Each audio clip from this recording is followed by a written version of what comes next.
हे कृष्ण। ये कथा भगवान श्री जगन्नाथ जी के परम भक्त श्री माधवदास जी की है। बहुत ही कुलीन और संस्कारी ब्राह्मण अचानक पत्नी की मृत्यु देखकर इन्हें संसार की नश्वरता का एहसास हुआ और भगवान की कृपा का आश्रय लेकर घर बार छोड़ निकल पड़े। चलते चलते पहुंच गए जगन्नाथपुरी और जैसे ही प्रभु के दर्शन पाए तो भूल गए स्वयं को। सुध बुध जाती रही।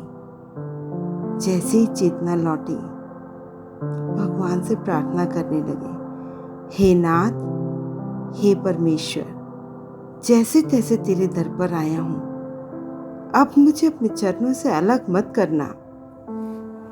रात दिन भगवान के मंदिर के बाहर बैठे रहते और भजन सिमरन करते रहते। 3 दिन निकल गए, न भूख न प्यास, लेकिन शरीर को तो सभी कुछ चाहिए ना। तीसरे दिन बेहोश हो गए। भक्त वत्सल भगवान को अपने भक्त की चिंता हुई।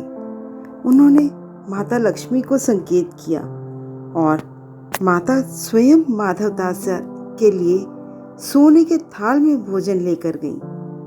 उन्हें भोजन कराया और थाल वहीं छोड़ दिया।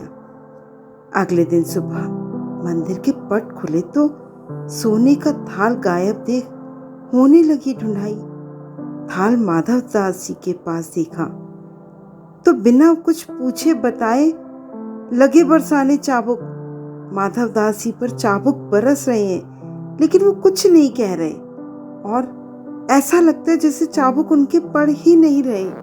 वो तो सिर्फ अपनी मस्ती में मस्त हैं, नाम जप कर रहे हैं, विठ्ठल विठ्ठल विठ्ठला, पांडुरंग विठ्ठला, विठ्ठल विठ्ठल विठ्ठला, पांडुरंग विठ्ठला।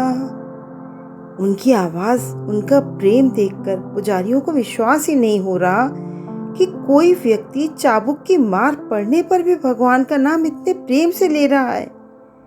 पुजारी उसे पागल समझकर मंदिर वापस आ गए और श्री जगन्नाथ जी की स्नान सेवा में लग गए।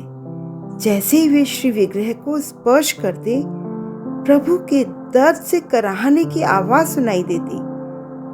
पुजारी ने जैसे ही निकट जाकर देखा तो जो कोड़े उन्होंने माधवदास जी पर बरसाए थे, उन सभी कोड़ों के निशान मेरे ठाकुर की पीठ पर छपे हुए थे।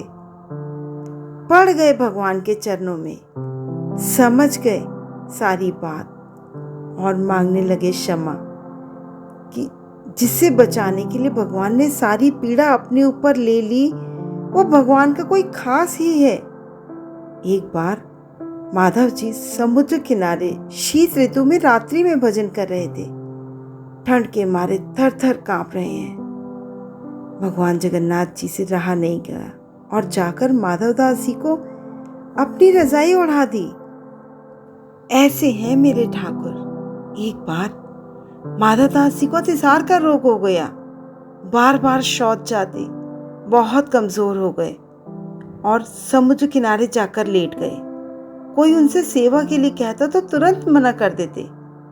आखिर मेरे ठाकुर से रहा नहीं गया और अपने भक्त के पास पहुंच गए। देखा कि माधवदास जी बेहोश पड़े हैं और शरीर पर मैला लगा हुआ है। प्रभु ने अपने हाथों से उन्हें उठाया और उसके तन पर लगा मैल धोने लगे। प्रभु का स्पर्श पाते ही माधवदास जी की चेतना लौट आई। प्रभु को मैल साफ करते देख उनके प्राण रो दिए, मानो रोम रोम प्रभु से कह रहा हो, प्रभु ये आपने क्या किया मुझ अधम के लिए। श्री माधवदास जी बहुत दुखी हुए और अपनी हर श्वास से प्रभु पर बलिहारी जाते। मुख से वचन नहीं निकल रहे। प्रभु चरणों में दंडवत प्रणाम करते हैं और कहते हैं, प्रभु इससे तो आप मेरा रोग दूर कर देते। आप नहीं जानते आपकी इस सेवा से मुझे कितना कष्ट हुआ है। भगवान कहने लगे, माधवदास, यदि तुम्हारा रोग दूर कर देता तो तुम्हें फिर से अपने प्रारब्ध के लिए दोबारा संसार में आना पड़ता। इसलिए मैं उसे दूर न करके आपकी सेवा में ही लग गया।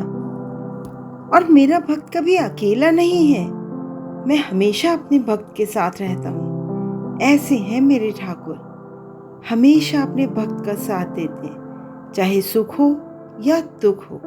जय जगन्नाथ।